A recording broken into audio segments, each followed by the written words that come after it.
Hello guys, this is your friend Naruto Audio Fanfics and we are back with a new fanfic. Which is what if Naruto built harem with Anko, Tayuya, Kurenai, Mabui, Yugao, Tsunade, and Fem Kyuubi, Part 1.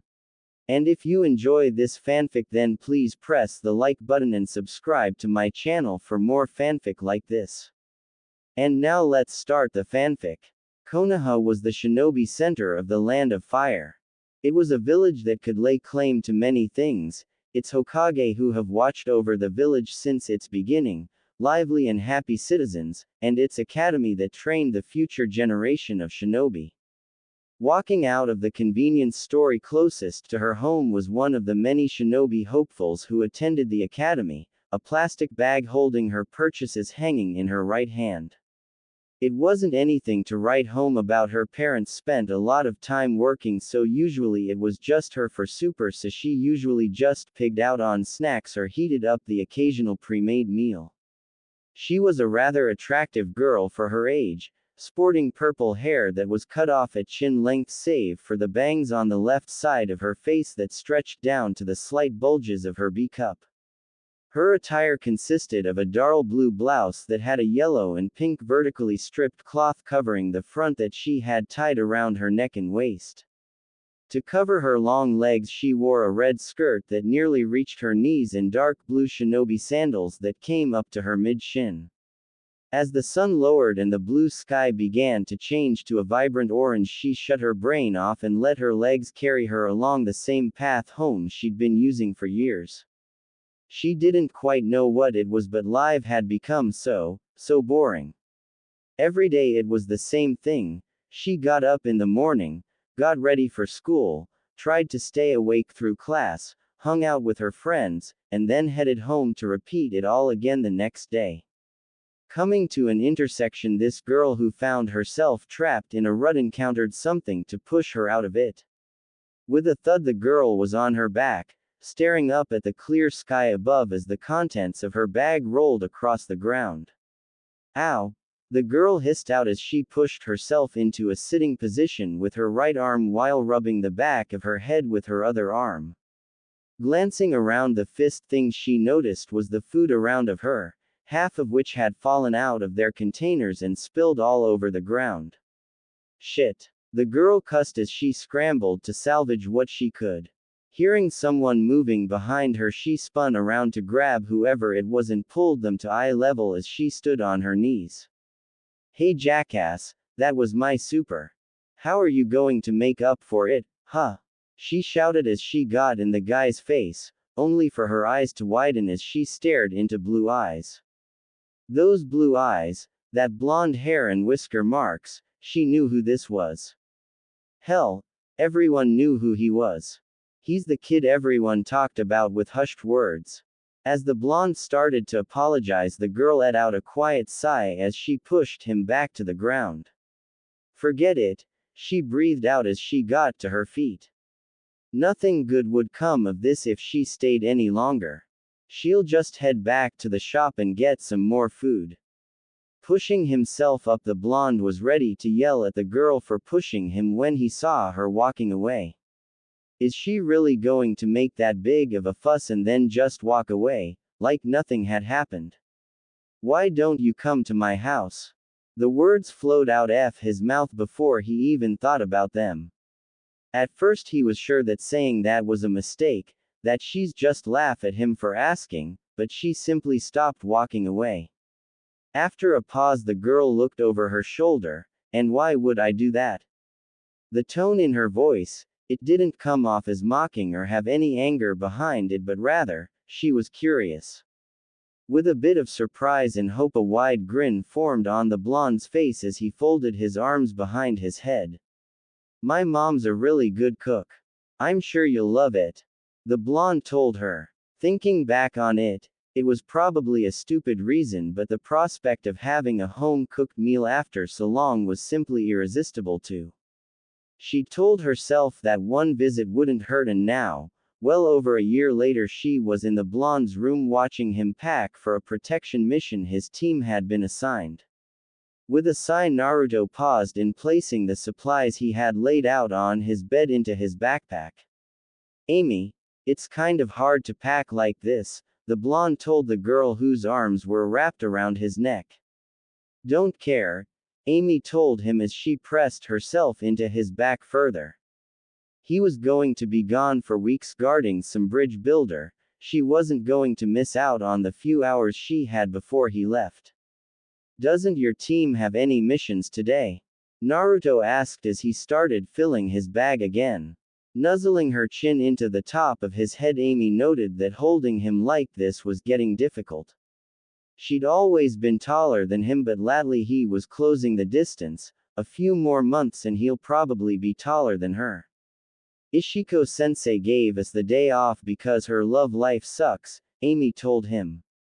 After having a woman like Ishiko for a sensei for nearly a year now, her, Kasumi, and Fuki came to expect seeing her show up with tear-stained cheeks every month or so and telling them about how she was stood up, or she was dumped, or the guy was married the whole time. Usually they sat around and comforted her for an hour or two before they got the day off whenever it happened. Ah, Naruto responded. It must be tough, but still, better than having a sensei that's always late. Hey, Naruto, Amy began as she took her head off of his and rested it on his shoulder. When the blonde turned his head to look at her, she quickly leaned in to place a quick kiss on his lips.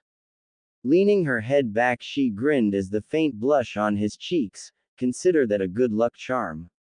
After getting everything packed, Naruto was seen off by Amy and his mother as he went to meet up with the others at the mains gate and then ultimately heading out for the Land of Waves. As the day dragged on, the four shinobi plus bridge builders spent a good portion of the walk in silence. That is until Naruto's pink-haired teammate wanted to ask their charge something. Say, Mr. Tazuna, Sakura spoke up in order to get the man's attention. Next to her was the third and final genin of their squad, Sasuke Uchiha. Next to him was their sensei, Kakashi Hatake, with the bridge builder next to him, leaving Naruto walking a few steps in front of the group. What is it? Tazuna asked, sounding almost irritated. Your country is the Land of Waves, right? The pink kid asked. Yeah, what of it? Tazuna questioned. Turning to her sensei, Kakashi-sensei, there are shinobi in that country as well, aren't there? The girl asked. No, there are no shinobi in the Land of Waves, Kakashi told her. But in other countries, there are hidden villages, each with their own customs and cultures, where shinobi reside. To the people of this continent, the existence of shinobi villages means strength, military strength. In other words, that's how they protect themselves and maintain the balance with neighboring countries. The shinobi villages are not controlled by any government, they're independent and have equal status. Now a small island like the Land of Waves has natural protection from the sea, so there's no need for a shinobi village, Kakashi was explaining when Naruto interjected. What about Uzushiogakure? The blonde asked as he looked over his shoulder, getting odd looks from Sakura and Tazuna. Uzushiogakure was one of the first shinobi villages to be founded. They used the surrounding whirlpools that gave their nation its name to train and develop ninjutsu safely away from the outside world. Uzushiogakure was the only major settlement to be established there, but unfortunately Uzushiogakure no longer exists, Kakashi said, leaving it at that. He was sure that Kushina would have already told him about the village she was born in and didn't want to risk opening up old wounds by going on longer than needed. What do you mean it doesn't exist? What happened? Sakura asked, unsurprisingly curious about this new information, even if Kakashi wanted to avoid the topic. Well, you see, Kakashi begins, trying to figure out the best way to tactfully explain it when Sasuke answered for him. It was wiped out in the last Great War, the young Uchiha said. Not what Kakashi was hoping for, but at least he didn't have to say it. What? Wiped out? Sakura exclaimed as her attention darted to the raven-haired teen next to her. The Uzumaki clan that first founded the village had strong ties to Konoha. Even though Uzushio hadn't taken part in the conflict, the other nations feared what would happen if they sided with our village and entered the war, so they took action before that could happen and leaving the village in ruin, Sasuke explained. Uzumaki. The pink kid repeated before her eyes widened. You don't mean. Sakura went one as her head turned to stare at her blonde teammate's back. Feeling her gaze on him, Naruto said, my mom was born there. Hearing that made the pink kid feel like shit for pushing the topic. When she tried to apologize, Naruto just shook his head before looking over his shoulder.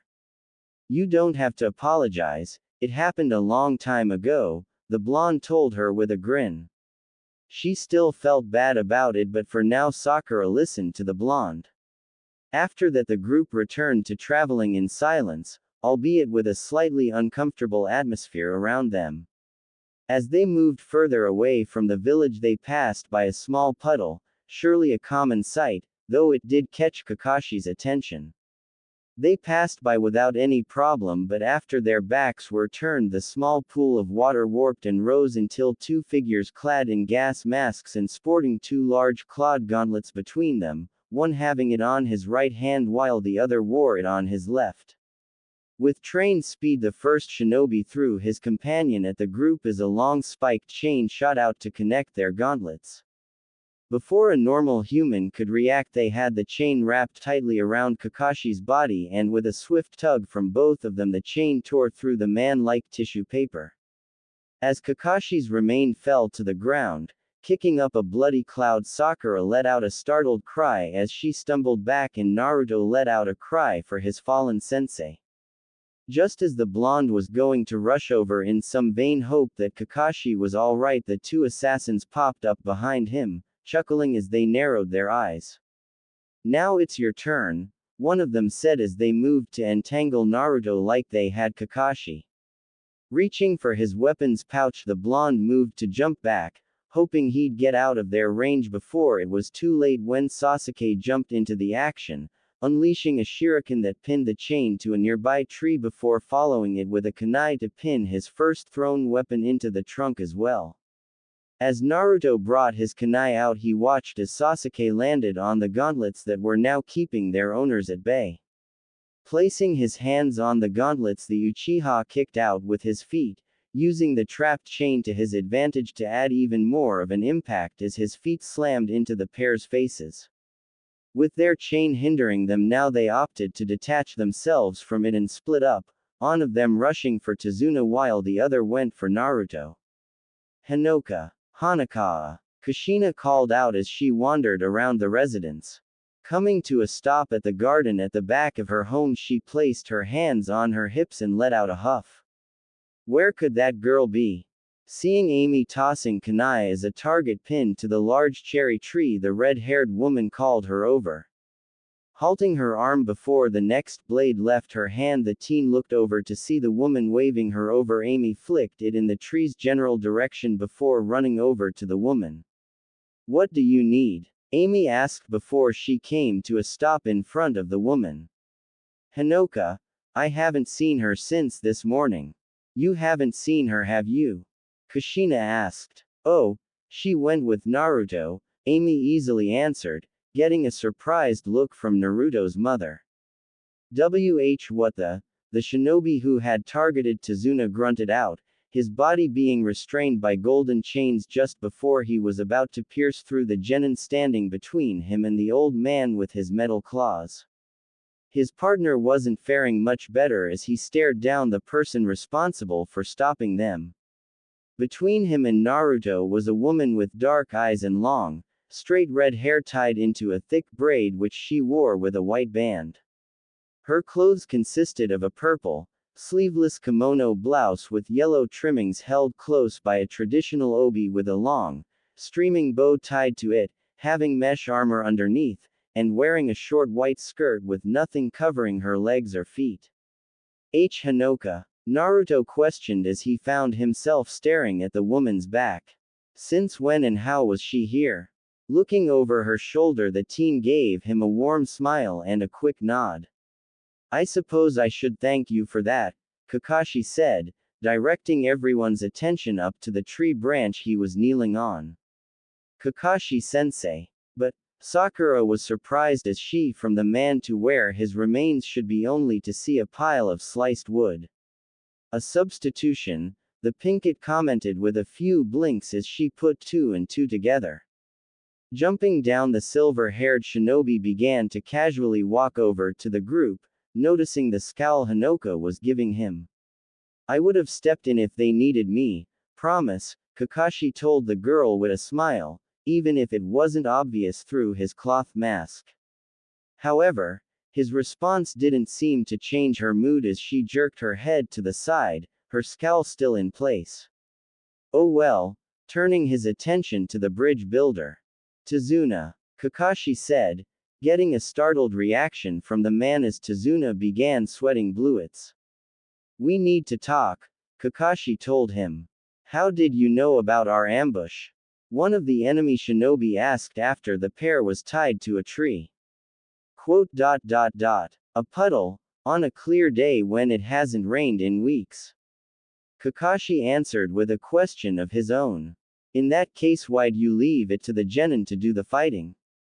Tazuna asked the junin. I could have taken them out quickly, but then I'd have learned nothing. I had to know who their target was, and what they were after, Kakashi said as he stared at the bridge builder from the corner of his eye. What are you getting at? Tazuna questioned. This, Kakashi said as he turned to face the man. I wanted to know if they were after us, shinobi attacking shinobi. Or, if they were attacking you, the master bridge builder. When you put in your request, you asked for standard protection from robbers and highwaymen. You didn't say there were shinobi looking for you, hunting you down. If we knew this, it would be a B rank mission or higher. Our task was to simply get you to your destination and protect you while you completed your bridge. If we knew we'd be fielding attacks from enemy shinobi, we would have staffed differently and charged for the price of a B mission. Apparently you have your reasons, but lying to us is unacceptable. We are now beyond the scope of this mission, Kakashi told the man. As Kakashi spoke, Tazuna's head lowered, hiding his face behind the wide straw hat he wore. He knew that he had lied to them, but what choice did he have? If we just leave him like this, he'll be killed. We can't let that happen. Tazuna heard the blonde kid say. With determination in his eyes like that, Kakashi found it hard to outright refuse to continue the mission. With a sigh, the Junin told the group, we'll deliver Tazuna to his home as per the mission and then determine from there if we'll continue. As the blonde cheered that the mission wasn't over yet, Kakashi redirected a hard look at Tazuna. I'll expect an explanation by the time we arrive. Despite the chill that ran down his spine, Tazuna was still grateful that they weren't simply leaving him for dead. The fog was dense as the group was being ferried to the land of waves aboard a small fishing boat. The man transporting them, a friend of Tazuna's, had cut the engine and was rowing them the rest of the way. At the front of the small boat sat Hinoka, staring out into the deep mist. Since she'd suddenly appeared to save them, the woman had traveled alongside the group. Out of everyone, Sakura had become the most interested in the teen. The fact that she had yet to utter a single word piqued the Pinkett's curiosity. Sensei. Sakura began in a hushed tone as she turned to Kakashi. When he turned his one visible eye to her, she continued, who is that woman? It seems like her and Naruto know each other. It probably would have been better to ask Naruto about this, but Kakashi figured she didn't want to pry unnecessarily into the blonde's past, especially after the conversation they had earlier. Kushina, Naruto's mother, sometimes takes him out of the village to travel. During their last trip a few months back, they encountered Hinoka on a strange island. There was nothing for her there, so she came back to the village with them. Kakashi gave the short version of events. No point in getting his students' head filled with spirits and experimental summoning creatures while they were on a mission. The bridge isn't far now. Our destination's just up ahead, the land of waves, the boat owner told them. Moments later, the sight of the massive bridge drifted into view even with the mist that surrounded them. It was truly a sight to behold. Woo! It's huge! Naruto exclaimed as he marveled at the structure. Unsurprisingly, the boat owner chastised the blonde for the outburst. They were after all traveling in silence for a reason. Naruto instantly covered his mouth with his hands with an apologetic expression, followed shortly after with a smile from Hinoka as she patted his head reassuringly. Tsunade, Kakashi began as he turned to the bridge builder. Before we reach the pier, I want to ask you something. When the man remained silent, Kakashi went on, the men who are after you, I need to know why. If you don't tell us, I'm afraid I'll have to end this mission when we drop you ashore. No more putting it off then. With all eyes on him, Tsunade began, I have no choice but to tell you. No, I want you to know the truth. Like you said, this is beyond the original scope of the mission. The one who is after my life is a very short man who casts a very long and deadly shadow. A deadly shadow? Who is it? Kakashi asked. You know him, or at least I'm sure you've heard his name before. He's one of the wealthiest men in the world, the shipping magnate Gato, Tsunade says, surprising Kakashi. Gato. Of Gato Transport, he's a business leader, everyone knows him, Kakashi says. Gato is a very powerful tycoon, a famous company that's for sure, but below the surface with the same ruthless methods he uses to take over businesses and nations, he sells drugs and contraband using gangs and shinobi. It was 1 year ago when Gato set his sights on the land of waves. He came to our island and used his wealth to take total control of our transport and shipping. Anyone who tried to stand in his way simply disappeared. In an island nation, a man who controls the sea controls everything, finance, government, our very lives. But there's one thing he fears, the bridge. When it is complete, it'll join us to the land and that will break his control.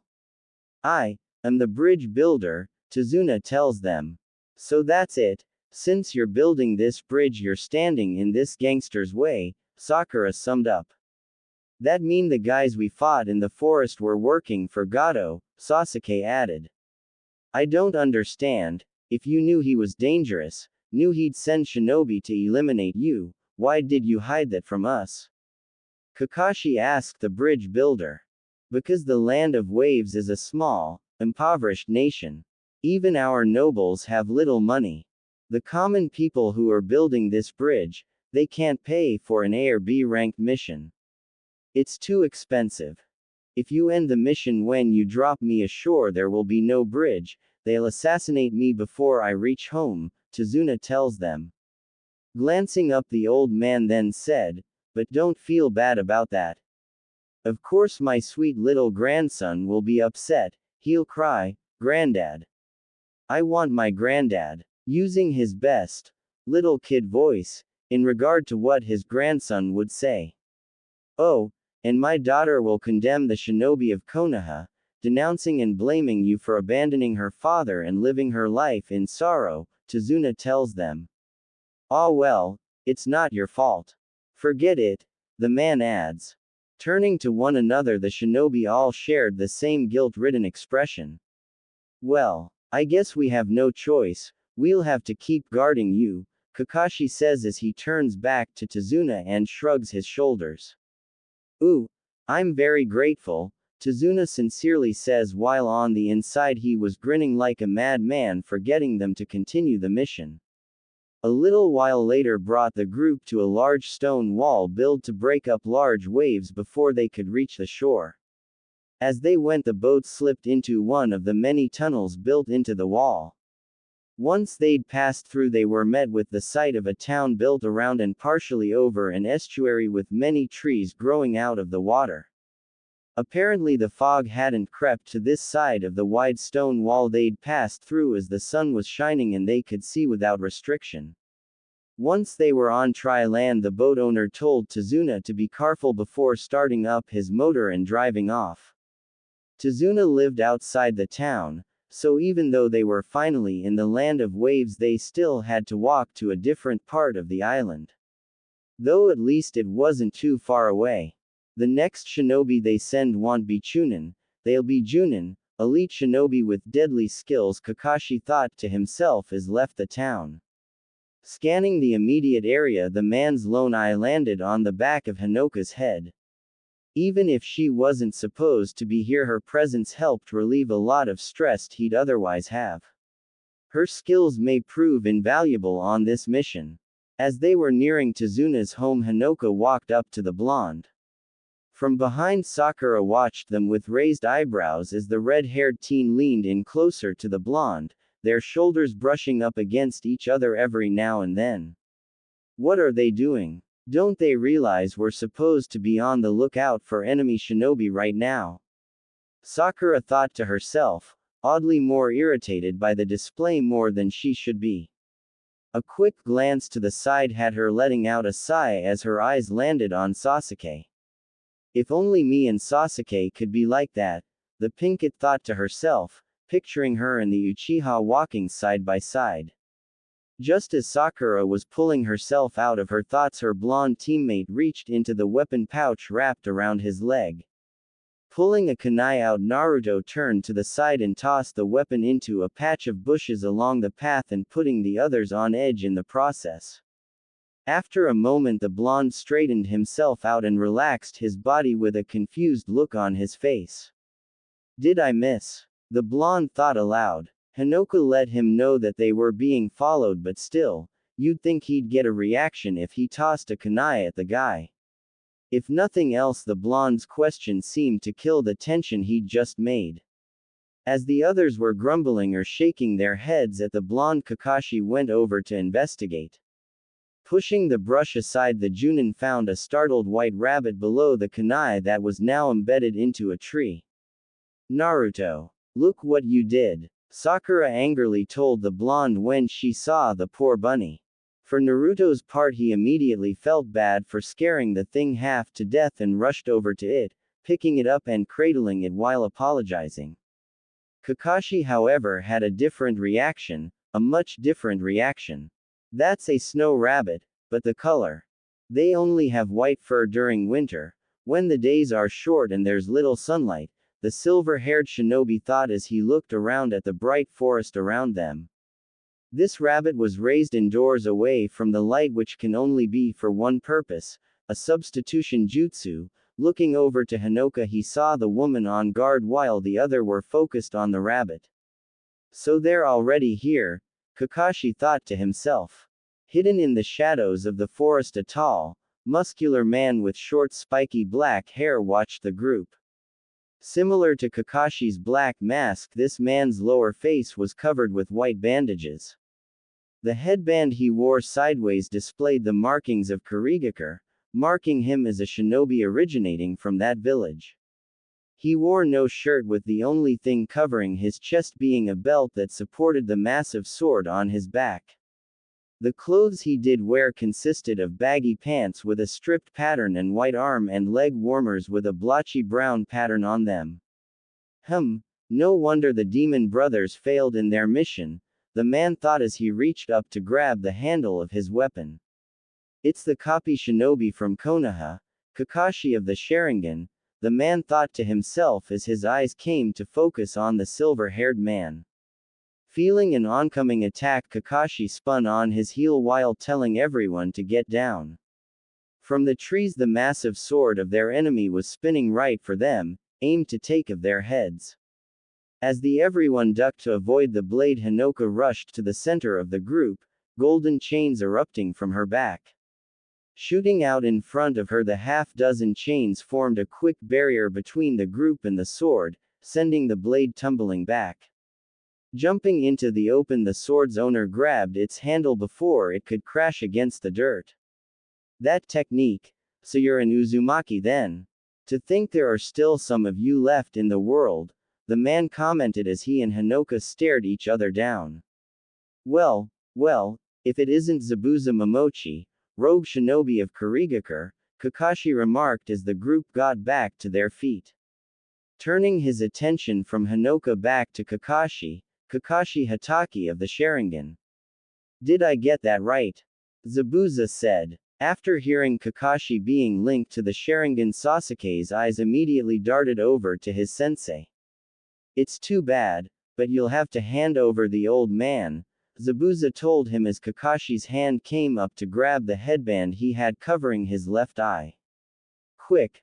Manji formation. Hinoka, assist them in guarding the bridge builder.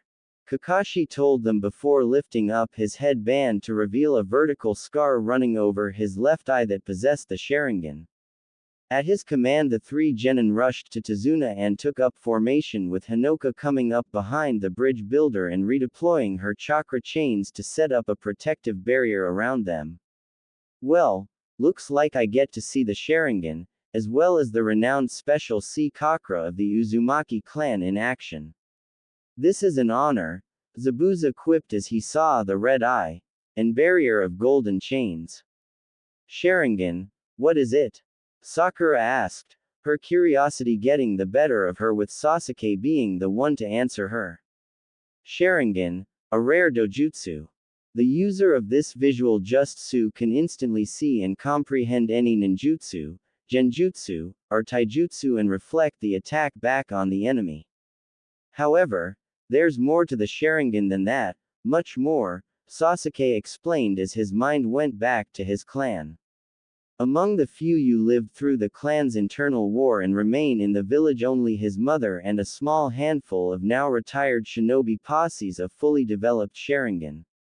So why does Kakashi have one? You got it right, boy, but you've only scratched the surface. The Sharingan can analyze an opponent's technique and then copy it to the smallest detail, Zabuza said as a thick fog started to roll in. As for you, Junin, in the assassination unit of Kurigakure we had a standing order to destroy you on Sai. Your profile was in our bingo book, it called you the man who's copied over 1,000 jutsu. Kakashi, the copy shinobi, Zabuza told him before vanishing from sight. Moments later, Sakura called out that he was standing on the nearby lake. With his arms held up in the appropriate hand signs, the rogue shinobi called upon his stable technique. Water style. Hidden mist jutsu, the man called out before the thick fog grew even more dense and his form disappeared. He'll come after me first, Kakashi told his team. But, who is he? Sakura questioned. Zabuza Momochi, the ex-leader of Kurigakure's assassination unit. He's a master of the silent killing technique, Kakashi told them. Silent? Naruto asked. As the name suggests, it happens in an instant, without sound or warning of any kind. It's so fast you pass from this life without realizing what has happened. The Sharingan cannot fully neutralize it, so don't lower your guard, Kakashi told them. Even with Hinoka's barrier, there's no way of knowing if it'll hold out against this opponent, not until it's too late. Well, if we fail we only lose our lives, Kakashi made a dark joke to lighten the mood, which worked despite Sakura questioning how he could say something like that. The mist is getting thicker and thicker, Naruto commented as the distance they could see shrunk more and more. The land of waves is surrounded by ocean. The swirling mists are ever present, Tsunade said as the mist grew so thick that they could no longer see Kakashi. From the mist, Zabuza's voice could be heard calling out to them. 8 points. Larynx, spine, lungs, liver, jugular, subclavian artery, kidneys, heart. Now, which will be my kill point? The man said, sending a terrifying chill through the group.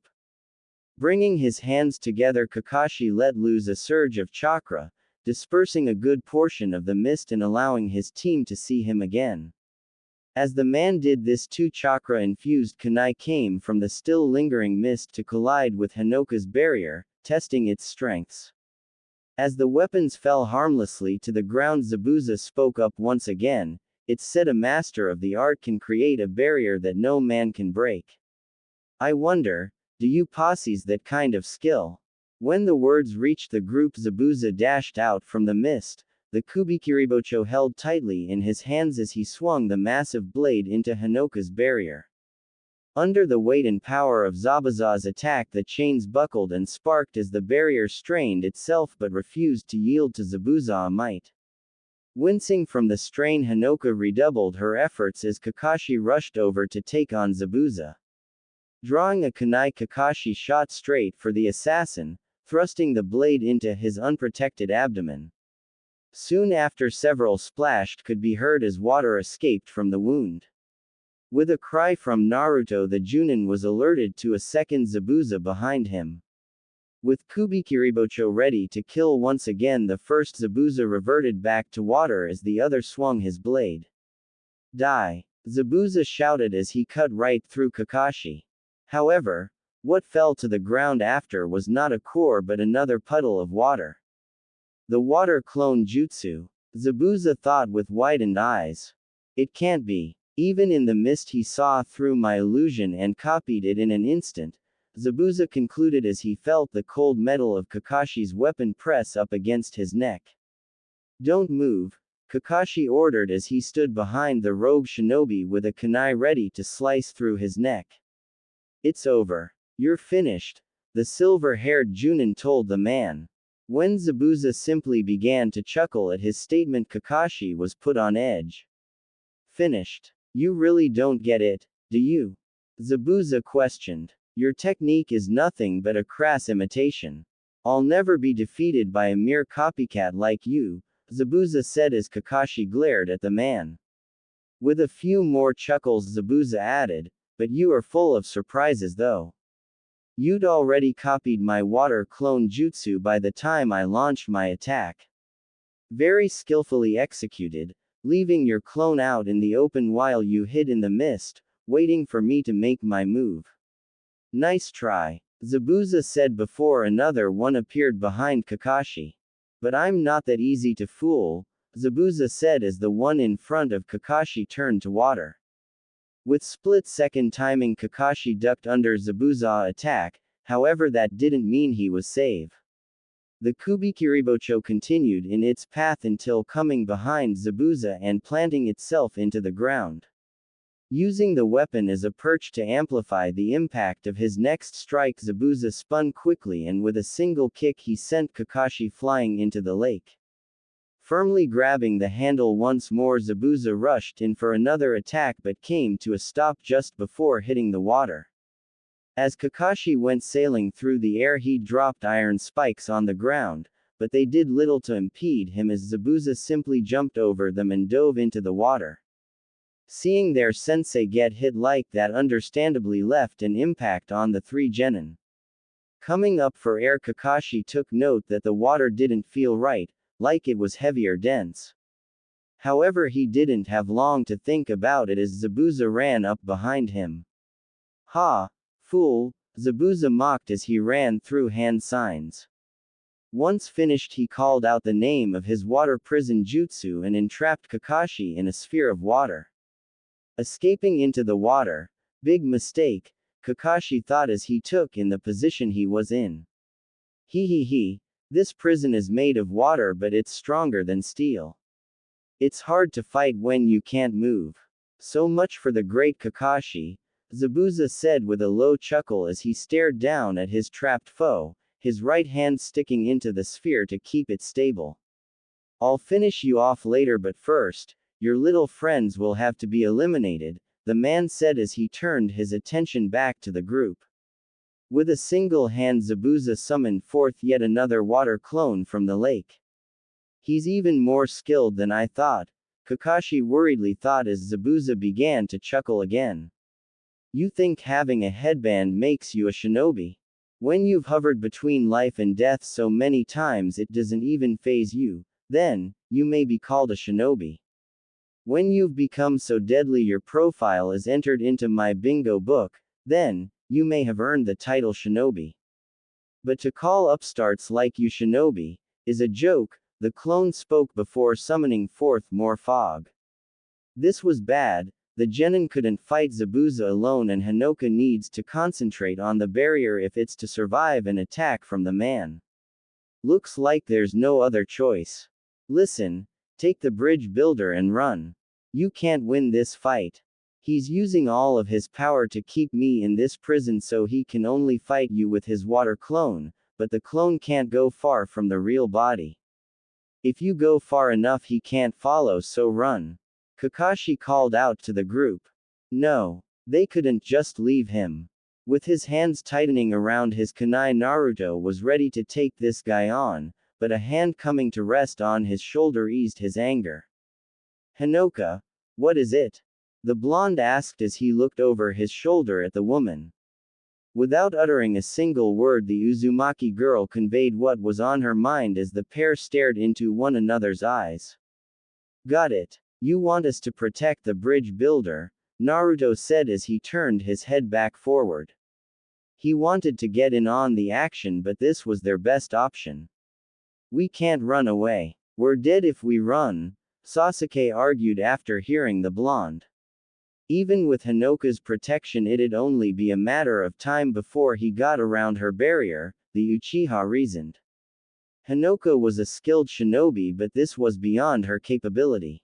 You said we're running? Naruto asked, getting odd looks from Sakura, Sasuke, and Tazuna.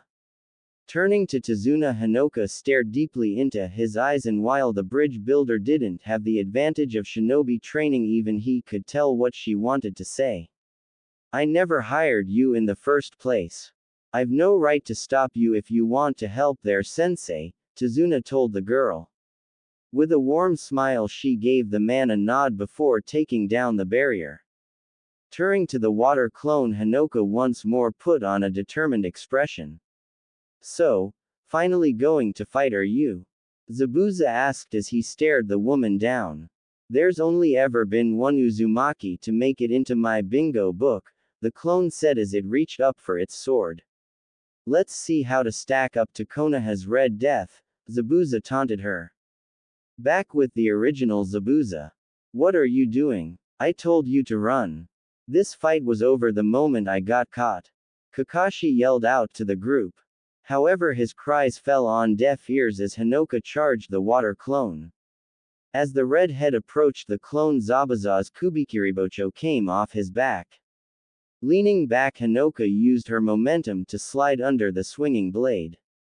Once she was underneath him, her chains once more shot out from her body, using the large spikes at the end to impale the clone. As the clone turned to water and fell down on her, two more chain came out from her hip.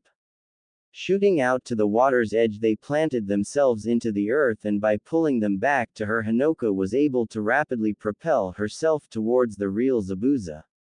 Clever, using her chakra chains to accelerate her body, Zabuza praised as Hinoka reached the lake and took the chains out of the earth so they wouldn't slow her down. But, the man began as the teen flew across the water's surface, coming straight for him. A frontal attack like that won't work on me, Zabuza shouted as he swung his blade down, slicing Hinoka right down the middle as she came within reach of his attack. With his victory evident, Zabuza grinned wildly under the bandages. However, something wasn't right. Time seemed to slow down as his blade passed through her body with ease, as if there was no resistance at all. When she continued to move forward and pass through his body, Zabuza's eyes widened. A genjutsu? The man wondered as the last of Hinoka passed by. When did she? The man was trying to figure out when his sense of danger kicked in. In his line of work, even a split second of hesitation could cost you your life, and so the man leapt away. As he flipped through the air, a truly aggravating sight met his eyes. The danger he senses were the chakra chains coming out of Hinoka's back, which would have run through him had he been there a second longer, but how? Damn it! How did she not die when he sliced through her? How did she pass through him? Is it some kind of ninjutsu? Damn you! Zabuza roared as he landed back on the water. Rushing the girl, he went to swing his large blade at her once more. Even if he had to cute her down 1,000 times over, he'd kill her. Before the Kubikiribocho could make contact with Hinoka a second time, Kakashi had jumped in to block it with a kunai. With water still flowing down his body, Kakashi stared into Zabuza's eyes with his Sharingan. Hinoka, you did good, but it's time you got back to the others. I'll handle it from here, Kakashi told the girl. With a nod, the teen ran around the two Junin and rushed back to the group, her and Zabuza's eyes meeting as she passed by. That's quite the technique she's got. Any normal shinobi would have stained my sword if they'd tried the same thing, Zabuza commented as his sword and Kakashi's kunai scrapped against each other. I'd let you in on the secret, but now isn't the time for ghost stories, Kakashi told the man. After another moment of the two glaring at one another passed, they jumped away as Zabuza put the Kubikiribocho back on his back. As soon as the rogue Kurigakure shinobi landed on the water, he was speeding through hand signs that Kakashi began to copy when he landed. Once finished, the pair called out in unison, "Water style, water dragon jutsu." With the jutsus complete, twin dragons rose from the lake, each one twisting and turning around the other before finally clashing and turning back to water, which rained down on the two shinobi and stirring up the water of the lake.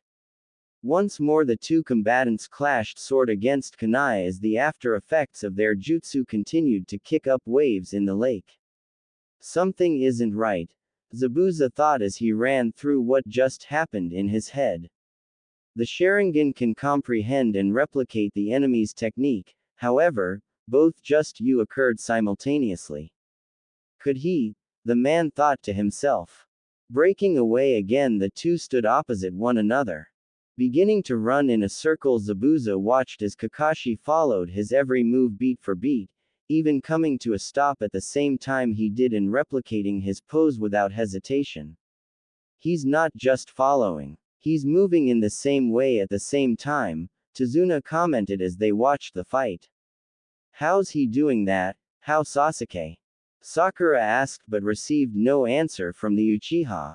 My movements, it's as if he knows what I'm, Zabuza was thinking when Kakashi spoke. What you're going to do next? The silver-haired shinobi finished Zabuza's thought.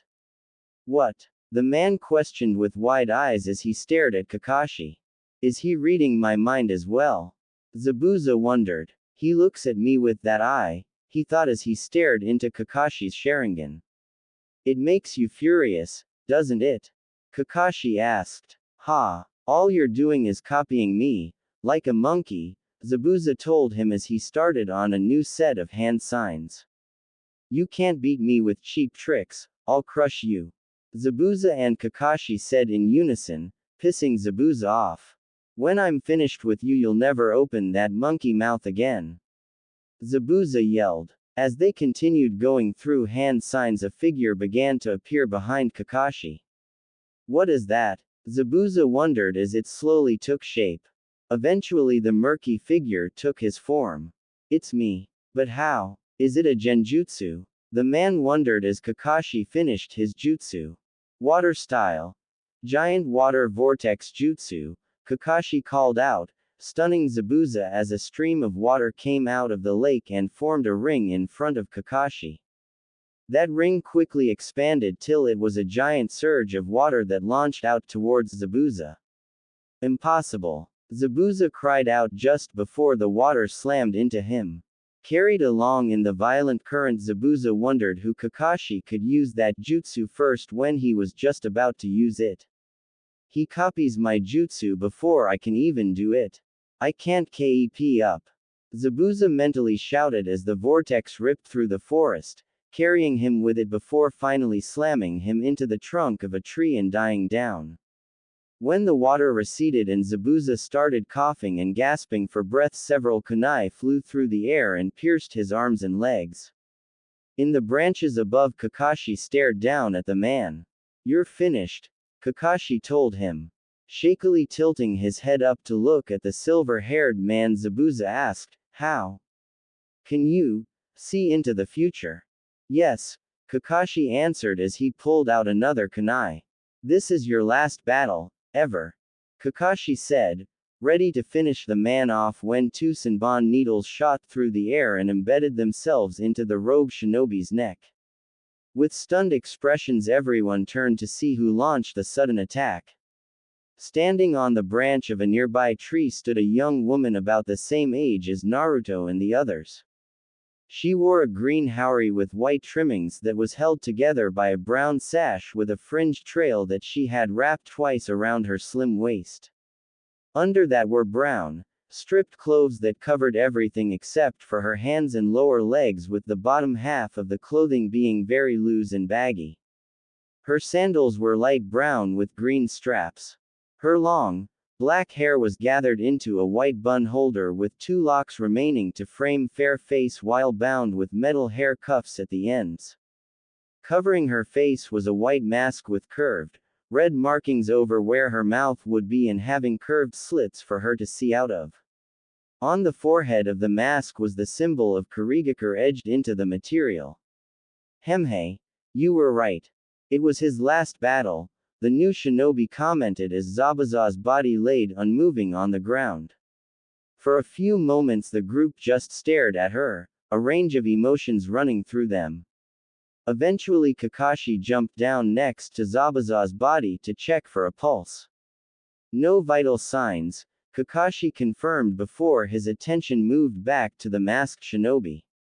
Thank you. I've been tracking Zabuza for a long time, waiting for this chance to finally take him down, the girl told him with a slight bow. Judging by your mask, I see you're a tracker shinobi from Kurigakure, Kakashi commented. Impressive. You're well informed, the girl said as she straightened back up. Running up closer to the masked girl, Naruto was struggling with what to do. Looking between her and Zabuza several times, his hands clenched into fists. He knew that Kakashi, his mother, the old pervert, they all devoted years of their lives to training before they were as strong as they are, but this girl just shows up and takes Zabuza down with one blow. What is this? Who do you think you are? Naruto shouted as he pointed at the tracker, and for a moment they just stared at one another. Did you hear me? The blonde yelled again when a hand was placed on his shoulder. Turning his head to the side, he saw Hinoka looking at him. Closing her eyes, she shook her head. This wasn't helping. Picking a fight with this person wouldn't benefit anyone. In this world, there are kids younger than you and yet stronger than me, Naruto heard Kakashi say as the man walked towards him. It was a fact hard for someone like Naruto to swallow, someone who desperately wanted to live up to the legacy of his ancestors, but it had to be done. As Naruto agitatedly turned his head to the side, the tracker moved from the branch to Zabuza's body in a swirl of wind and leaves. Lifting the man's body onto her shoulders, she once again turned to Kakashi. Your struggle is over for now. I must deal with the remains. There are many secrets in this body, they must not be allowed to get into the wrong hands. Please excuse me, farewell, she told them before vanishing in another gust of wind. As Hinoka's grip tightened on Naruto's shoulder, Kakashi lowered his headband back over the Sharingan. Turning to the other, we haven't completed our mission yet. We still have to get the bridge builder to his bridge, Kakashi said with more of an upbeat tone. Sorry I caused so much trouble for ya, but you can rest at my house when we get there, Tsunade said with a laugh, feeling like he could walk on air now that Zabuza was dealt with. Okay, let's get a move on, Kakashi said as he turned to continue to Tsunade's house. He barely took a few steps before the strain of the battle took its effect and he collapsed to the ground, causing the others to panic. Opening his eye, the first thing Kakashi saw was the wood plank roof of the room he was put in to rest. Laying in the futon, the man was covered up to his neck. I think I overdid it with my Sharingan, Kakashi thought with a groan. Waking up, are you alright? Hearing the question, Kakashi glanced over to his side to see a woman with long, black hair, a short-sleeved pink shirt with the ends of the sleeves and collar being red, and a long blue skirt staring down at him. I've been better. It'll be a week before I can move normally, Kakashi told her as he tried to sit up. See, it's better if you don't move, so just lay down, the woman advised with her hands on her hips. After a short moment of staring at the woman, Kakashi agreed and laid back down on the futon, followed shortly by his team and Tsunade walking into the room. Hey look, Kakashi-sensei's up, Naruto commented as they walked into the room. Listen sensei, Sakura began as she sat down next to Kakashi, your Sharingan is amazing, but if it puts that much of a strain on you then maybe it's not worth it. Sorry, Kakashi apologized for overexerting himself. Hey, well, he did take down one of the most powerful shinobi assassins, so we'll be safe for a while, Tsunade commented as he wiped his face with the towel he always carried around his neck. Right, Sakura agreed with a bit of concern in her voice. That girl with the mask, what about her? The Pinkett asked. She's from the elite tracking unit of Kurigakure. Those masks are only worn by the most elite shinobi, Kakashi said. What exactly do they do? Sakura then asked. The Anbu Black Ops, also known as the Inferno Squad, destroy all trace of a rogue shinobi's core. The shinobi's body contains many secrets, ninjutsu, chakra, special medicines used on his body, these are the secrets of his village. If his enemies find them, his people will be in grave danger. For instance, if I were to die at the hands of an enemy, he'd try to analyze my Sharingan. In the worst case, my entire jutsu could be stolen and used against the village. It is the sacred duty of the shinobi trackers to prevent this and keep the village secrets safe. If a shinobi betrays their village, the trackers hunt them down, eliminate him, and obliterate every trace of their existence. That's their specialty, Kakashi explained. As the man was explaining, a nagging thought kept pestering him. What is this? If Zabuza is dead, then why do I feel this way? Something's wrong. It's like I missed something, Kakashi thought to himself. Is something wrong? Naruto asked, seeing the look on the man's face. Oh yeah, Kakashi said after being pulled from his thoughts.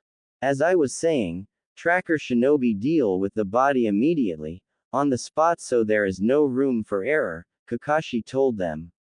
Is that really important? Sakura asked. Think about it, remember what that tracker did with Zabuza's body? The Junin asked. We don't know what he did.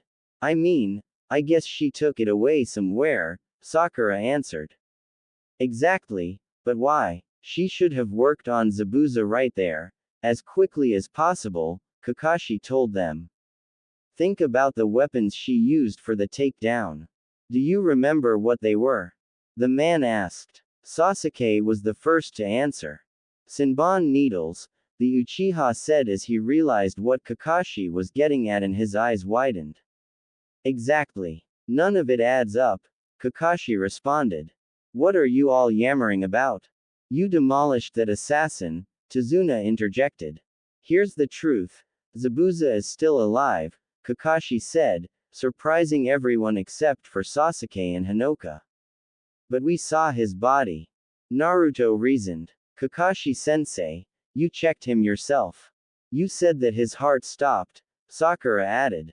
His heart did stop, but that was just a temporary state to simulate death. The weapons that tracker used can pierce deeply, but rarely kill unless they hit a vital organ, not in the neck. They're modified from medical needles used in treatments like acupuncture. Trackers are trained to know every detail of the human body. Causing the heart to stop temporarily while keeping the body alive is a simple task for them. First, she carried Zabuza's body away even though it's much heavier than she is. Second, she used Senbon, which have a precise effect but are rarely fatal. From these two factors we can conclude that the tracker wasn't trying to kill Zabuza, but save him, Kakashi told them. Come on, you're overthinking this, aren't you? Tsunade asked, not wanting to believe what he was hearing. Encountering suspicion, a shinobi prepares quickly, Hesitation leads to disaster. Every shinobi knows this saying, Kakashi said as his eye darted over to Naruto. By the look on the blonde's face he was exited to hear that Zabuza was alive. Perhaps this time he'll get to show what he can do. So with you out of commission we'll have to rely on Hinoka. Tazuna questioned. The girl may not have fought for long but she certainly held her own. With her skills they should be saw. That's not a preferable position to be in. Hinoka can't sustain a long fight with her level of training and after rescuing me from the water prison they'll know not to use physical attacks on her. If it came down to a one-on-one fight, I'm not sure she'd be able to protect you, Kakashi bluntly told the bridge builder. Well, if we can't rely on just Hinoka then what are we supposed to do? Sakura asked. After a few chuckles Kakashi told her, just because I have to rest my body doesn't mean I can't train you. This came as a surprise to the Pinkett and she made sure to voice it, now hold on Kakashi-sensei. A little bit of last-minute training won't prepare us for Zabuza. That may be true, but after that fight Zabuza will undoubtedly need as much time to recover as I do. Between now and then you'll train so that you can better support me while we have our rematch.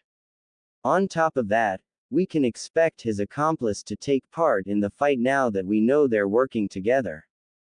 If you're undertrained then you risk the lives of both yourself and those we're here to protect, Kakashi tells the girl. Right. Naruto exclaims after Kakashi had finished. We'll get stronger and protect the bridge builder. Everything's going to be alright, believe it. The blonde continued with a grin and was immediately followed after by a new voice. I don't believe it and nothing's going to be alright. A young boy standing in the doorway said. The kid wore a green jumpsuit with a yellow shirt and a simple pair of sandals. On his head sat a white bell-shaped hat with 2 blue stripes on it. He had short spiky brown hair that poked out from under his hat and dark-colored eyes. Gwa, Inari, where have you been? Tazuna greeted the boy as he threw his arms out. Welcome back, Grandpa. Inari cheered as he rushed over to hug the old man. Walking over to her son Tsunami once more placed her hands on her hips as she stared down at the boy. Inari, that was very rude. These shinobi helped your grandpa and brought him here safely, the woman scolded her son. It's okay, it's okay. I'm rude to them too, Tazuna commented as he patted Inari's head. After taking another long look at the shinobi Inari turned to his mother. Mom, don't you see? These people are all going to die. Gato and his men will come back, find them, and wipe them out. The boy told his mother. What did you say, brat? Naruto questioned as he shot up to his feet. Listen up. Do you know what a super shinobi is? That's me only a lot better. This Gato guy is no match for a real hero like me. Naruto told the kid. Ha, there's no such thing as a hero, Inari scoffed as the rim of his hat hid his eyes. You're just full of stupid ideas. The boy said as he raised his head to stare at the blonde. Naruto was about to storm over and get in the kid's face but Hinoka's hand grabbing the bottom of his jacket quickly put an end to that idea. If you want to stay alive you should go back where you came from, Inari said before he turned to walk away. Inari, wait, where are you going? Tazuna asked the boy. To look out at the ocean. I want to be alone. The boy answered before leaving the room. Turning to their quests Tazuna apologized for Inari's behavior. A little later and Naruto was making his way upstairs. He didn't care if the kid was the client's grandson, he was going to knock some sense into him. Once he got to the second floor and started to make his way down the hall the blonde began to hear something he hadn't expected, the sound of someone crying. Approaching Inari's room Naruto peeked in through the slightly open door. What he saw was Inari sitting on the wooden desk in front of his window that looked over the ocean. In his hands was a small photo with a picture of a man that looked to have been torn from a larger image. As tears ran down his face and dropped onto to frame, Inari softly cried out for his father. Seeing this, the anger Naruto had felt moment earlier just washed away. Lowering his head, the blonde just turned and headed back down the hall. However, he was not the only one to overhear Inari's sadness. Above the boy's window, looking out at the vast ocean, Hanoka sat on the roof with her arms wrapped around her knees. This land has lost so much. We have to help them, the red-haired woman thought as buried her face in her knees. She was powerless once to stop a horrible evil from destroying so many innocent lives. She didn't want to see something like that ever happen again. Later that day had Kakashi walking around with the aid of crutches. And with his ability to walk around, the man had led his 3 students out into the woods. Alright, training begins now. Kakashi told the 3 after he'd found a suitable location. First, we will begin with a review of chakra, a shinobi's basic source of power. Understanding chakra is essential, Kakashi told them. We know that, Sasuke told the man, finding an explanation unnecessary. Yeah, Mom drills it into my head all the time, Naruto told the man as he crossed his arms over his chest. Is that so? Kakashi asked them. Then surely you're already aware of the tree climbing exercise, correct? The man questioned. This is where the 2 of them faltered. The tree climbing exercise? Naruto questioned while Sasuke turned his head with a humph. Despite being from 2 historically powerful clans, the pair had yet to enter into more advanced chakra training. Aside from the leaf exercise all academy students are shown, it doesn't seem like they've even touched the subject. This should make the fact that they can use more advanced jutsu such as shadow clones or the fireball jutsu even more impressive, but perhaps it should be chalked up to luck. When performing a jutsu, one combines both their physical energy and their spiritual energy. Each jutsu requires a different mix of proportions to work. Up till now you've only been guessing.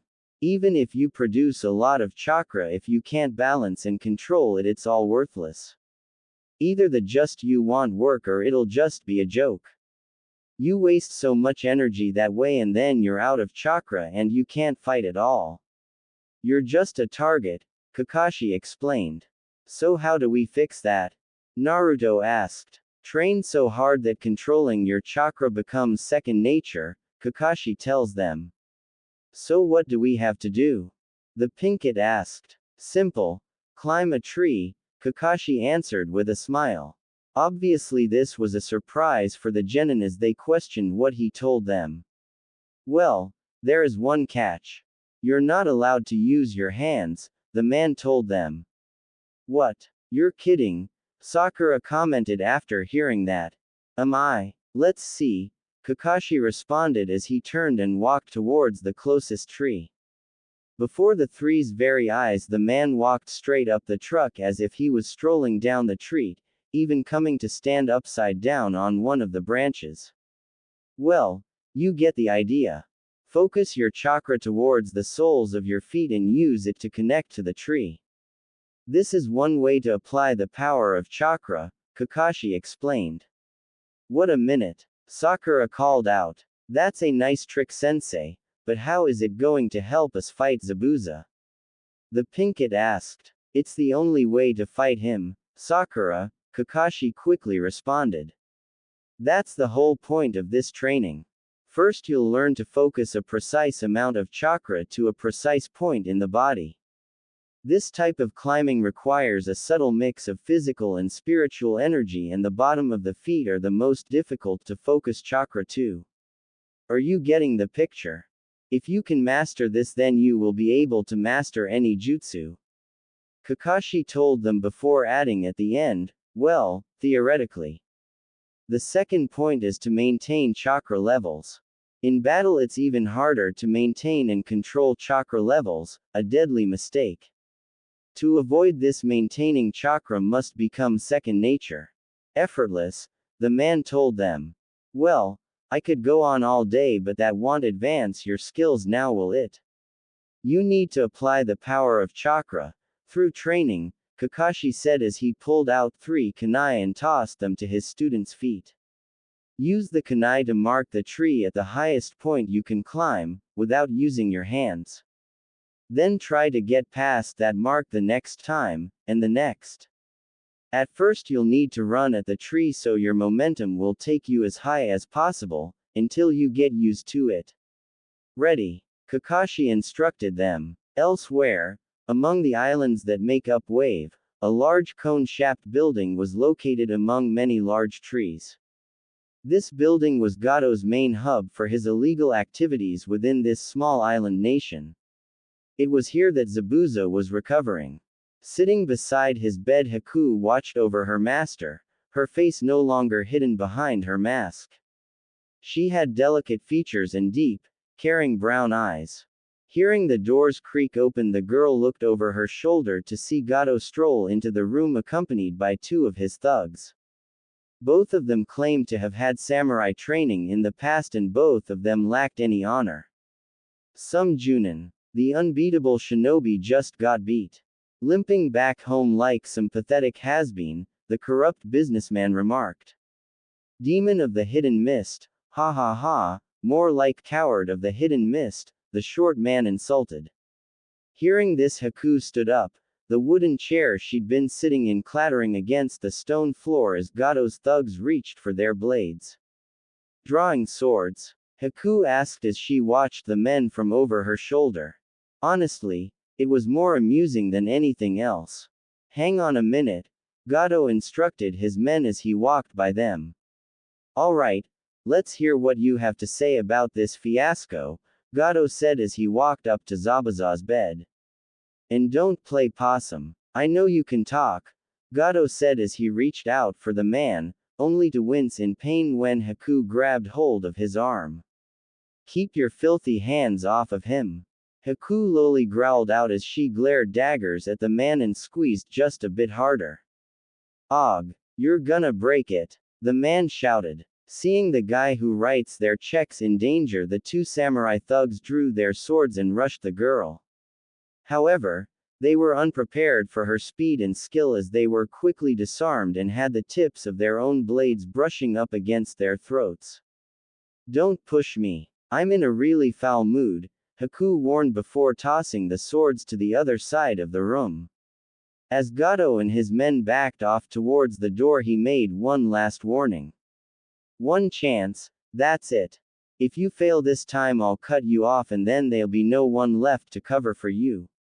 The man yelled before leaving with his hired men. Haku, that wasn't necessary, Zabuza told the teen once they were alone. Under the blanket he held a kunai in his hand, having been fully prepared to plunge it into Gato's throat. Perhaps, but it's too early to take out Gato, Haku argued. He's still our best cover. Think about it, the murders would draw their attention. Then they'd be after us again, Haku said, referring to actual tracker shinobi from Kurigakure.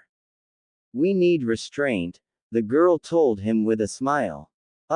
Right, Zabuza reluctantly agreed as he closed his eyes and tried to rest. The moment Gato no longer served a purpose, he was a dead man. Tsunade was a stay-at-home mother. She tended to the house, prepared everyone's meals, and made sure her son and grandfather looked presentable before they went out in public. Today, she had nothing to do. It was actually quite common. There was only so much she could clean or rearrange before having nothing to do. She considered getting a job in the past, but Inari was still a bit too young for her to comfortably leave him alone all day. Then you had the fact that even if she got a job, it'd never pay enough to make the daily trip to the town worth it. She'd picked up a few hobbies over the years, such as gardening and origami, to whittle away the hours, but today she was fighting off boredom thanks to the blonde shinobi staying in her house. Like everyone, she had heard the tales of shinobi who could breath fire or scale walls and toss boulders 5 times their size, but it still took her by surprise when Naruto made a duplicate of himself before heading out with his team. Hanoka and the clone had then set up a space inside the house where they could work. As Tsunade had walked around the house looking for something to do, she'd keep walking by the room they were in, and every time she'd see that more and more scrolls and ink bottles had piled up around them. After hours of letting her curiosity building up to a boil, Tsunade finally had enough. After making a pot of tea to use as an excuse, the woman made her way over to the pair. "Wow, this is really good," Naruto complimented after taking a sip of the tea Tsunade brewed. The blonde hadn't been expecting the woman to offer them something to drink like this, but he couldn't say he was unhappy with it. "Thank you. We don't have much to work with, so I try to make the most of it," Tsunade told him as she poured her own cup, having joined the pair in sitting on the floor. Looking around them, Tsunade once more had her attention drawn to the scrolls laying on the floor. Looking closely, she could tell that, despite the weird design, every scroll seemed to have the same design on it. Reaching over, Tsunade picked one up. The first thing she noticed about it was how warm the paper was. "Why was it so warm? What have you been working on?" the woman asked as she ran a finger over the dried ink. Looking from Tsunade's face, to the scroll in her hands, and then back up to her face as he leaned back on his hands, Naruto figured it wouldn't hurt to tell her. "Funjutsu practice," Naruto told the woman. Having expected the confused look she gave him, Naruto gave her a wide grin and elaborated, "Funjutsu is a form of shinobi art that uses written formulas, kanji, and other symbols to perform some kind of action. The most common use for funjutsu is to seal an object into another object. Like putting a sleeping bag inside a scroll." The explanation sounded unbelievable to her, but Tsunade understood what the blonde was saying. "So you're learning how to use funjutsu then?" the woman asked with a smile. Naruto gave her a nod before saying, "Yeah, Mom's had me memorize at least one seal a week for about a year now. Before that it was daily calligraphy lessons that she had me do since I was just a kid." "That's quite a lot for someone your age," Tsunade commented. When she was his age, she didn't have the slightest idea what she wanted out of life. Hell, she was just barely twice his age and she still didn't quite know what she wanted. "You think?" Naruto asked as he sat up straight. Everyone he knew that was around his age put in a lot of work. "Oh yes, when I was your age I just spent every day wandering around town getting free handouts from boys who thought I looked pretty. I just thought of hard work as being something for older people, something I didn't have to worry about until I was an adult," the woman admitted, placing the scroll in her lap and tilting her head back to stare at the ceiling as she reminisced about her youth. Letting out a sigh as she closed her eyes, she added, "Sometimes I wonder how father put up with me." Grabbing his cup, Naruto brought it up and took another sip.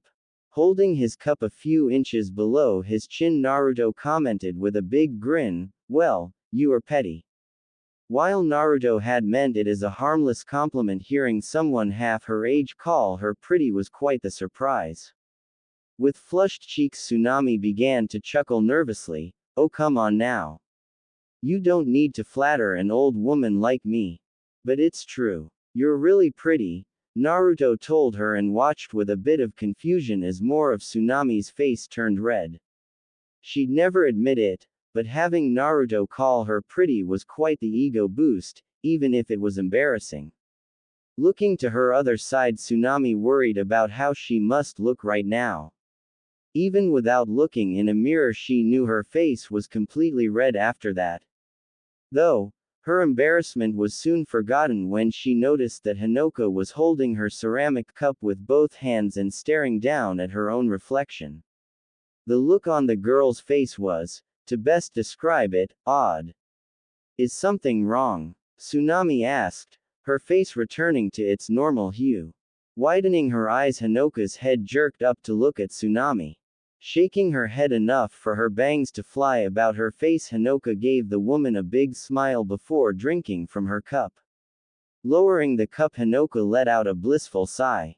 It really was delicious. Tsunade was still a little concerned with the look she saw on Hanoka, but seeing her act like this put a smile back on her face as she chuckled ever so slightly. You don't talk too much, do you? The woman offhandedly remarked, finding it cute in a way. Hearing her say that, Hanoka looked at Tsunade for a moment before a thoughtful look spread across her face.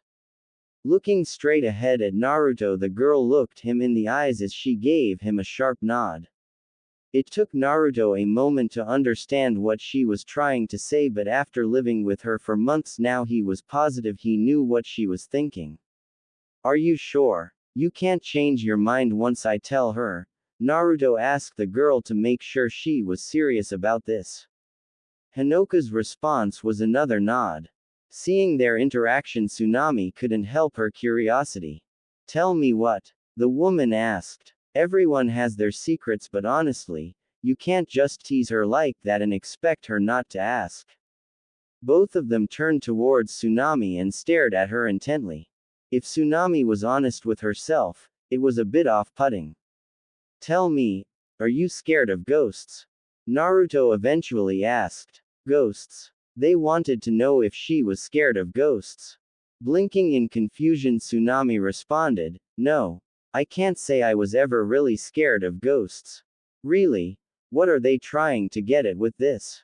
If they were trying to pull some prank, then it's not particularly funny. After a moment, Naruto nodded his head with a, right. Placing his hands on his folded legs, Naruto looked Tsunade squarely in the eye and told her, Please don't freak out, but Hanoka is a ghost. For a few long moments, not a sound passed between the three, until.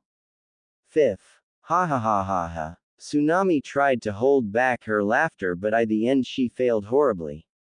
This quiet girl sitting within an arm's reach was supposed to be a ghost. Tsunade just couldn't wrap her mind around it. Seriously, who ever heard of a ghost just walking around in broad daylight like any normal person? Hey, I'm being serious here, Naruto blurted out, both him and Hanoka having become annoyed at seeing Tsunade burst into laughter. I'm sorry. Ha ha ha, I just can't help myself. Tsunade apologized, threatening to fall over as her side started to hurt from the laughter. As Naruto crossed his arms and started grumbling, Hanoka let out a sigh as her hand came up to rest on her forehead and for her fingers to partially run through her hair. As she thought about it, the corners of her lips curved upward. At least it was better than fear. Oh, okay. I think I'm good now, Tsunade said after a few more minutes of laughing, wiping a tear from her eye as she sat up straight again. Okay. Let's assume I believe you. Hanoka here is a ghost, and that means what, exactly? The woman questioned. Well, Naruto began as his hand came up to scratch at his cheek. Since she was a ghost, there are some differences between her and a living person. For one example, since she doesn't have a body, she doesn't necessarily need to sleep, so most nights she's up wandering around the house or walking through the streets to keep her mind occupied. Though, right now the biggest thing Tsunade should know would probably be, it's hard for her to talk, Naruto told the woman. Hard to talk? Why would being a ghost make it hard for her to talk? Tsunade asked. She's heard plenty of ghost stories that talked about all the creepy things the spirits would say. I think it's like this. You and I have physical bodies, so we don't have to put a lot of energy into talking because we have, what was it called? Alright. We have vocal cords to help us talk. Hanoka doesn't have a physical body, so normal things we do without even thinking about it, like talking, Hanoka has to do with spiritual energy, making it a lot harder, Naruto explained, doing his best to recall what Tsunade had told them after she had given Hanoka a checkup. Did that make any sense? The blonde then added after a moment. I think I get it, Tsunade responded. She still had no idea if they were telling the truth, but that didn't really matter. Turning to Hanoka, Tsunade leaned in and grabbed hold of the girl's hands, surprising her at the sudden contact. Bringing their hands up with Hanoka's being held inside of Tsunami's, the woman told her, "Ghost or not, you helped my father return home safely. You're welcome here, always." Hearing Tsunami's words, Hanoka's eyes widened a bit more as her lips parted slightly. "Are you really going to stay here? Even now that the ultimate summoning beast is gone?" An image from that fateful day came to the foreground of Hanoka's mind. On that day, Kushina had held out her hand for Hanoka to take, the long red hair she'd had in a ponytail flowing freely in the wind and that wide grin playing across her face. Before that day, Hanoka had spent so much time alone and hopeless, every day seemed to blend into one another. With a wide smile, Hanoka practically shined in that moment as Tsunami held her hands between them. "I don't want another D-rank mission." The usual quiet of the Hokage Tower was shattered on this morning. Standing in front of the Hokage's desk, Amy had a very annoyed look on her face with her arms crossed and tapping her right arm with her left index finger. "Don't raise your voice like that in front of Lord Hokage." Ami's sensei yelled at her as she and Ami's teammates stood a few paces behind her. Her sensei was a reasonably attractive woman, a bit short for her age but pretty. Her dark brown hair came down to her chin and did a wonderful job framing her rounded face. Her green eyes at the moment were glaring at her student. Like most Junin of the village, she wore a standard flax jacket, however beneath that she wore a dark blue dress that reached down past her knees with a slit on the left side that came up to her hip, and the sleeves were long and loose. Visible beneath the slit in her dress were the tight-fitting black shorts she wore under chainmail that extended to just above her knee. The dark blue sandals she wore were open and had a lot of straps. "But Sensei," Amy whined as she turned at the hip to look at the woman. "We've been shinobi for a year now and we've only done lame D-rank missions. Naruto was graduated less than a month ago and his team's already out on a C-rank mission. How is that fair?" Amy reasoned, her back arched forward slightly with clenched hands raised up to her sides. "That was Kakashi's decision regarding his team. I'm not him and I say you're still not ready for a C-rank mission." Ishiko told the girl. "Here we go again," Kasumi commented, crossing her arms over her borderline C cup. Kasumi was a girl with an orange afro and a person who always seemed to have her eyes closed despite her seeing everything just fine. Unlike her friend and sensei, she wore her headband around her neck, keeping it loose so it didn't choke her while not so loose that it'd slip over her head while she was jumping around. She wore a purple cloth vest over a faded yellow shirt with long, loose sleeves and a pair of black shorts reaching her knees. "Just let them argue. No point in either of us jumping in," Fuki said, getting a nod from her orange-haired friend. Fuki had short and very wild, spiky brown hair. Her dark eyes were half-lidded and matched the rest of her disinterested expression that more often than not put people off unintentionally. With a gray scarf wrapped around her neck, Fuki had her headband tied around her upper right arm. Her shirt was yellow with short, teal sleeves, and her pants that reached down to her standard shinobi sandals were a light tan color. "If we're not ready, then it's because you never let us do anything." Amy yelled back at her sensei. "Why you?" Ishiko growled out as her arms came up, her hands threatening to ball into fists. "Don't you get it? Being a shinobi is extremely dangerous. If you're not ready for a mission, then let someone who is take it so you don't run off to an early grave." Ishiko yelled at the teen. Amy was about to yell at the woman again when something poked her back and nearly made her jump out of her skin. Taking a small jump forward, Amy turned around to see the Hokage holding out a mission scroll with a large C written on it. "This should be within your skill level," the old man said with a warm smile. His smile only grew when he saw the girl's face light up as she quickly took the scroll from him.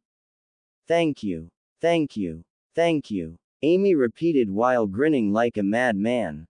"Lord Hokage?" Ishiko questioned in disbelief. "Ishiko, The old man addressed and watched as the woman stood up straight. It is true that we sort missions the way we do in part to protect our less skilled shinobi, but if they never push themselves then they'll never grow, Haruzen said. Yes, Lord Hokage, I understand. Ishiko responded. If that's all then we'll be leaving, the woman told him, feeling a bit awkward now that she was outruled. With the man dismissing them, the group went to leave. Ishiko held the door open as her students left the room. Amy was the last to go, and before she did she turned back to the Hokage, scroll in hand. Thanks again, old man. When we get back I'll treat you to some dumplings. The teen told Haruzen, getting an annoyed look from her sensei. Hee, I'm already looking forward to it, Haruzen told her with a chuckle as the door closed behind them. Even at his age he could still hear Ishiko reprimanding Amy for speaking so casually to the village leader like that as they walked down the hall. So what's this mission about anyway? Fuki asked now that the village gates were getting farther and farther behind them, each of them carrying the standard packs save for Kasumi, who had a large shuriken strapped to her back with two smaller packs strapped to her hip. We're to travel to a farming village little over half a day from Konoha. According to the report, they've been harassed by wild hogs for the past few months, suffering repeated crop loss and damage to property. Our mission is to take care of these hogs, Ishiko told them. We're pest control, Kasumi questioned as she tilted her head slightly to the side.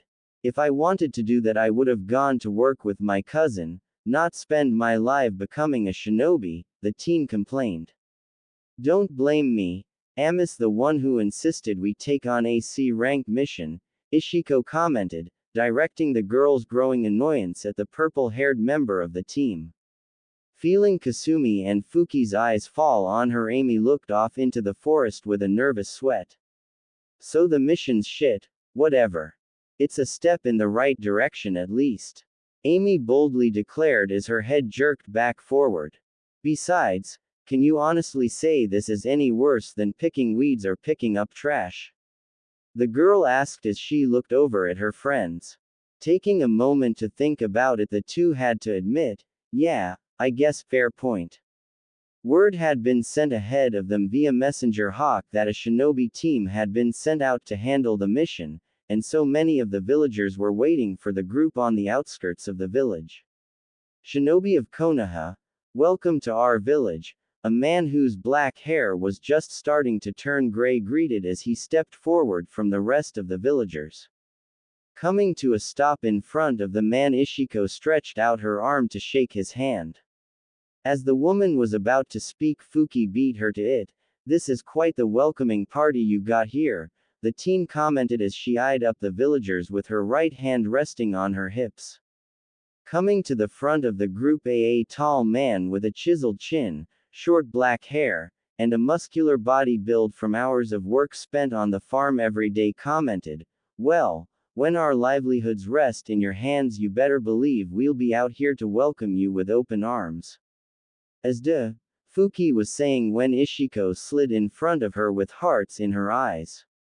Of course. When we heard the plight your village was suffering through we couldn't help but accept the request.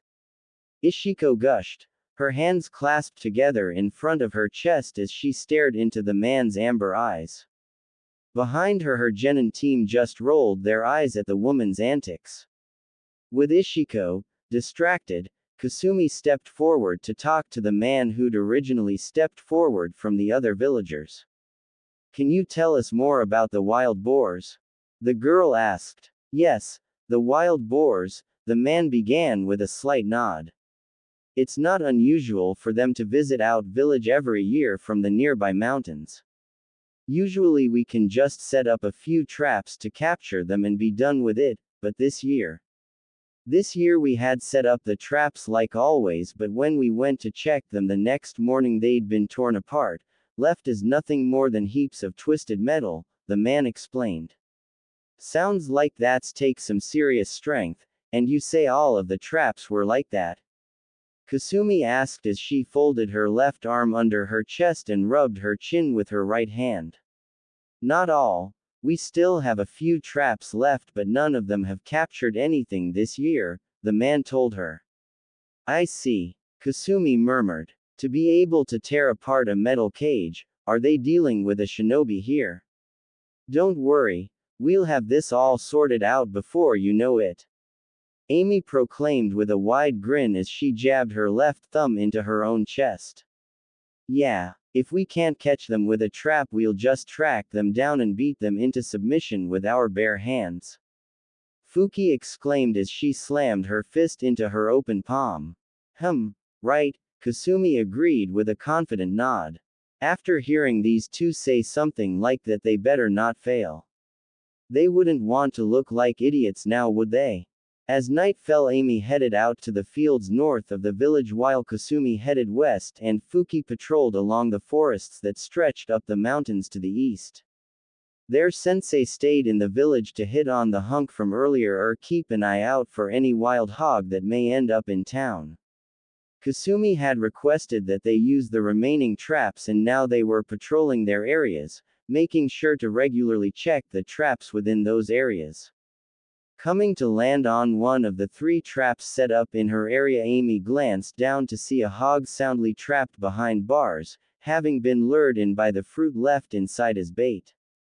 Bringing her hand up to her headset, Amy radioed her teammates, "I've got one over here." That makes what? 4 now. Yeah. 1 over by me and 2 over with Fuki, Amy heard Kasumi's voice over the communicator. So when does this get interesting? The most exciting thing I've seen all night is a snot bubble. One of the hogs blew, Fuki's voice rang in their ears. Sitting down on the cage, Amy let her legs hang over the side as she let out a sigh. Yeah, it's pretty boring. Amy admitted. This wasn't at all what she had in mind when she asked for a C rank mission. Well, if we pull this off, then maybe we'll start getting better missions, the teen said to her friends. We can only hope, Kasumi said. Hope my. If we have to go through another month of garbage duty, I'm going to lose my. Fuki was beginning a rant when she just stopped talking. Curious, Amy asked through the radio, "What is it? Did something happen?" I think I know what broke the cages, Fuki said as sat on a tree branch that overlooked the grassy field between the forest and the village. What is it? What do you see? Kasumi asked. Well, Fuki began as she stared down at a wild boar 4 times her size and covered in scars. The beast grunted and stared up at her with its single eye, its front right hoof digging into the ground as it dared her to come down. Just get over here as fast as you can. We got a fight on our hands, Fuki told them. Just tell us what you say, Kasumi was telling the girl when Fuki turned off the communicator. Standing up, the girl cracked her knuckles. I've been waiting for a good fight for a long time. You better not disappoint me, Fuki told the boar as she glared back at it. Jumping through the trees, Amy was going as quickly as she could to reach her friend. Amy. The girl heard from below. Looking down, she saw Kasumi running along the ground. We should be close to Fuki by now, Amy said as she hopped down to run next to Kasumi. I swear, if she's gotten in over her head, I'll kick her myself after this is over. Amy hissed through gritted teeth. They were a team, they were supposed to work together. Besides, if Fuki thinks she can keep all of the excitement to herself, she's got another thing coming. Let's just focus on helping her first, Kasumi told her friend. Hearing a commotion up ahead, the two made a direct path for it. Jumping out of the brush, Amy and Kasumi came to a small clearing. A few feet in front of them stood Fuki. What took you so long? Fuki asked through deep breaths, her back still turned to the two. Stop trying to act cool, dumbass, Amy shouted, pointing her finger at the girl. Dropping her stance slightly, Fuki looked over her shoulder. Ah, come on. Can't even give me a break once, can ya? You got that right, Amy told her with a grin. Have your moment some other time, Kasumi told the pair as she stepped forward, her hand reaching up to grab the large shuriken on her back. "We've got a mission to complete and this guy's standing in our way," the girl said as she stared down the giant boar standing on the other edge of the clearing, still ready to go. "What the hell? Why is that thing so huge?" Amy yelled, having been the last one to notice it. "I don't know, but it's put my taijutsu to its limits. No matter how many kicks or punches I land, it just keeps charging forward," Fuki told them. "No one said you had to fight alone," Amy told the girl as she came up to stand by her so that the three of them were lined up now. "That's right, we're a team and we fight as one," Kasumi said. "Yeah, sorry about that.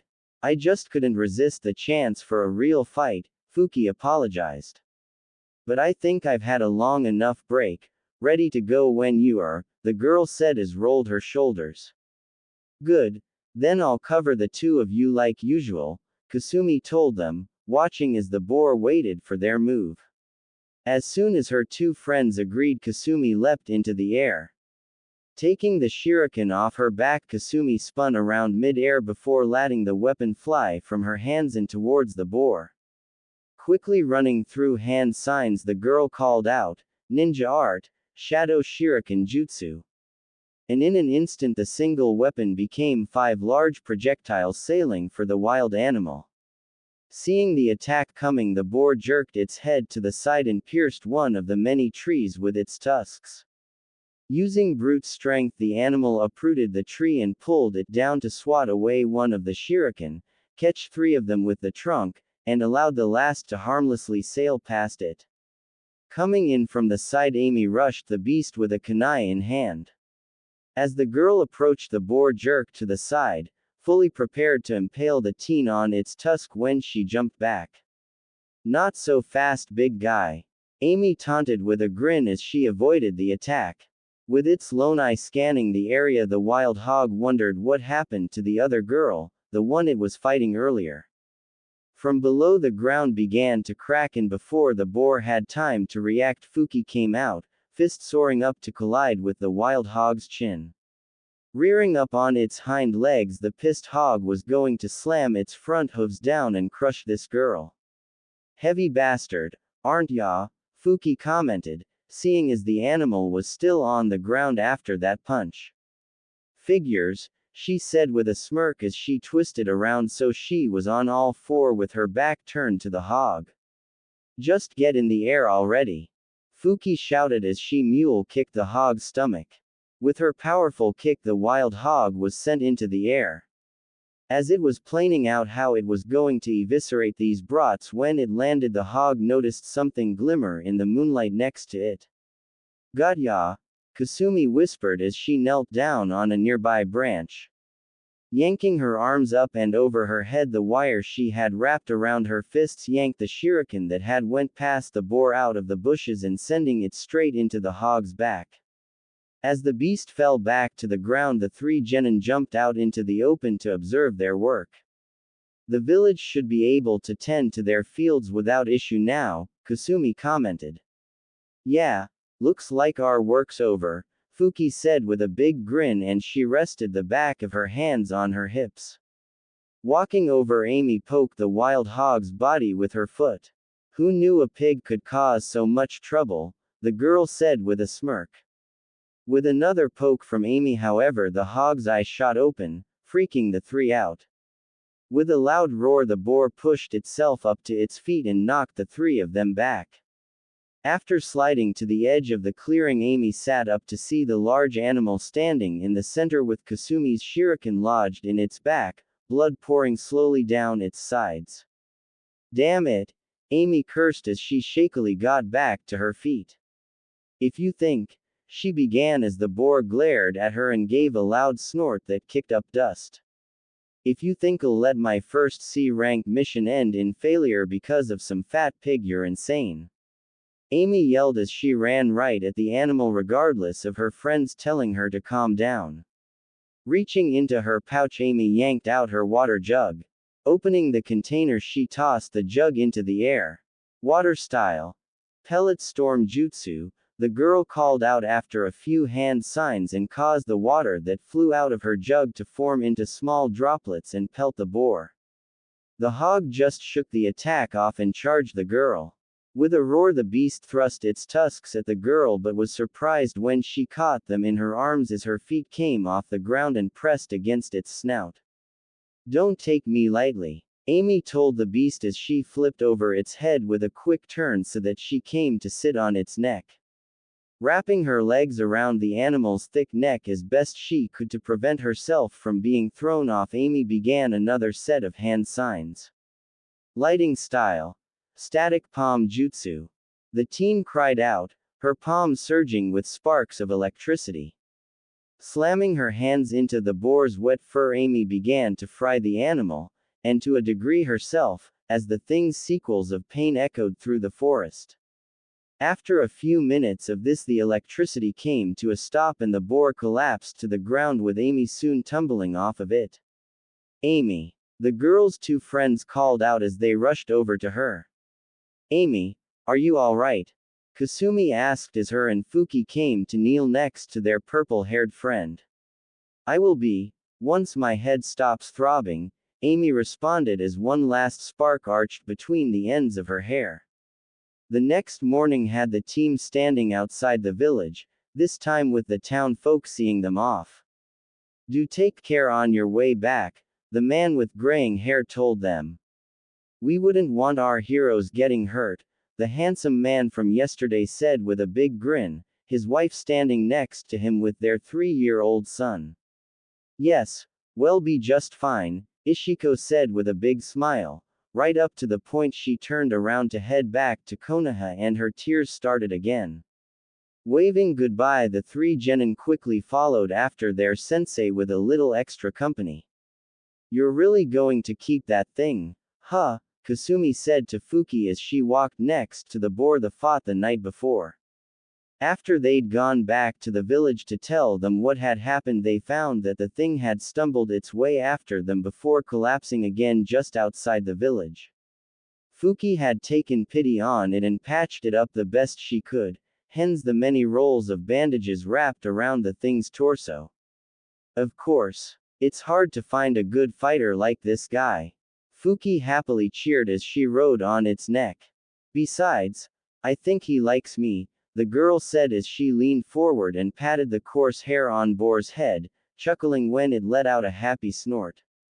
"Aw, whatever. It's not like it's going to be living in my house," Kasumi responded as she turned her head forward again. That is, till she notices the expression Amy had on her face. "What's with that look?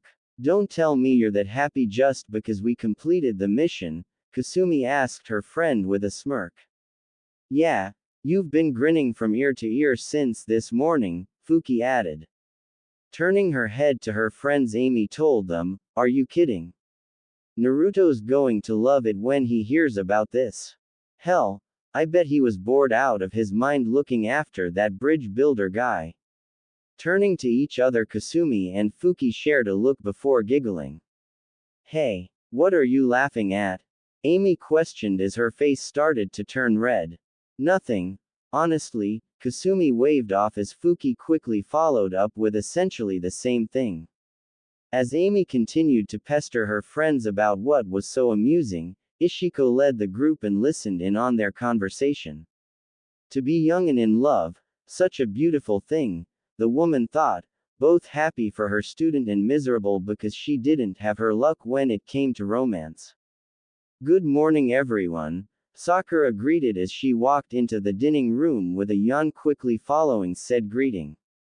The night before, Tazuna had told them about Kaiza, the man who'd traveled to Wave 3 years ago and became not only this land's hero but also a father to Inari. They were also told of his ultimate fate at the hands of Gato's goons after he'd caused trouble for the businessman. His death had been made a public execution as a show of power.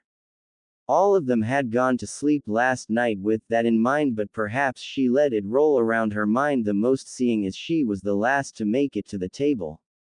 Even Naruto, who had stumbled his way back to the forest for more training, was helping Tsunade set the table.